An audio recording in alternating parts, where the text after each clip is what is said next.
Welcome. My name is Carolyn and I am a ghost healer.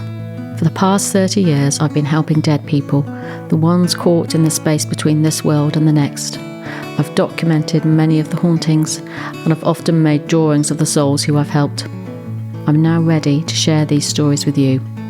We all have a story, and these stories belong to the lost souls who I've helped on their way.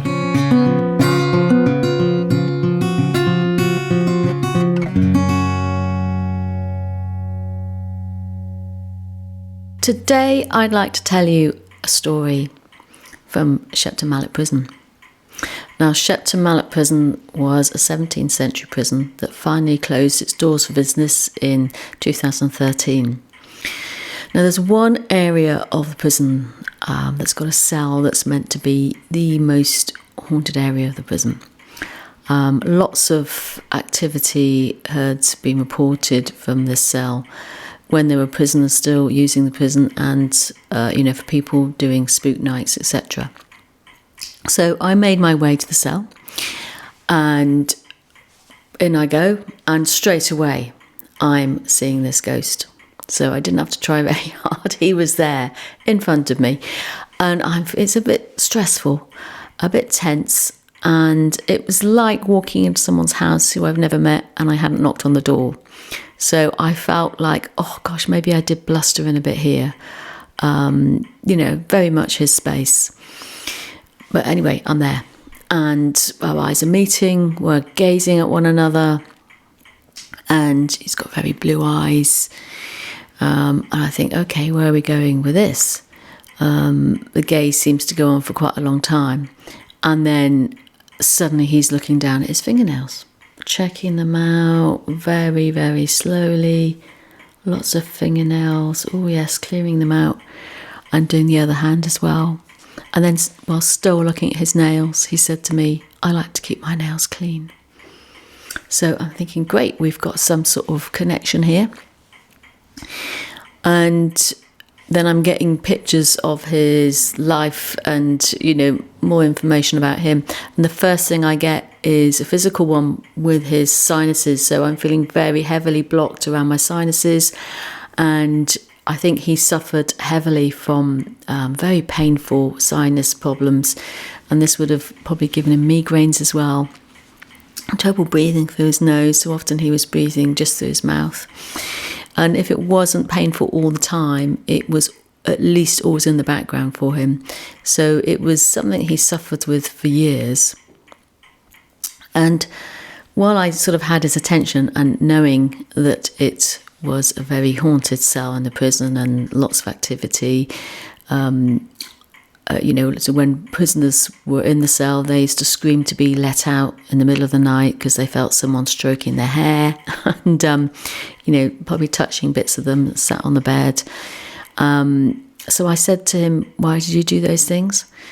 And he said, because I was awake. I thought, okay. So the sinus problems, that's what I thought. And so he couldn't get to sleep because it was too painful. And, he said to me he'd often try and nap during the day because of this pressure was just too much for him at night around his face. And I could see, while he was alive, while he was sharing the cell with other living prisoners, that, they would wake up in the middle of the night and his face would be there looking at them. And I feel like he did the same to prisoners when he was dead. So would have been a bit freaky behaviour really, a bit scary. So it was just because he couldn't sleep. And although it was a bit odd. Anyway, I began to see images of his childhood, so him as a young boy. And, he had a very disruptive and abusive childhood. And I can see both of his parents, and I don't want to go into details, but just to say they had no moral compass whatsoever. And as I'm seeing these images of his childhood with his parents, he blurts in and says, my parents are very supportive and loving.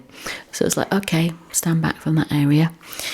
And then randomly, the image I get is of him lusting after this leather jacket. Now, either he lusted after it or he did own one at some time in his life. And I'm not talking biker jacket. I'm talking really gorgeous soft leather, quality stuff. And it had a sort of tailored look about it. So, this was a particular clothing item that he liked very much. And then I'm seeing him with a man lying in his arms, and he says, I did love. He loved someone very much in his life. And I get a tinge of broken heart around this image. So just a little moment of coming and going. And so he did have that in his life. And it was very painful for him to look into for too long. And then, weirdly, it's like the shutters come down. End of. All of this information was seemingly in his control. And that's it. You've seen enough. And we're gazing at each other. Bit of the nail thing going on again. And he says to me, time to go now. So I think, okay. So making the assumption he means time to move on to the spirit world. Of course, he could have meant time for you to go home. Off you go. I readied myself in the cell to move him on. And there was no objection. And from that very institutionalized space of his cell and his life, he exited very calmly. And he went to the spirit world, off on his way. So from the most sort of haunted cell in that prison, it was all over very quickly. It felt like it was very organised, and hopefully it made quite a difference to how that area of the prison felt. Thanks for listening.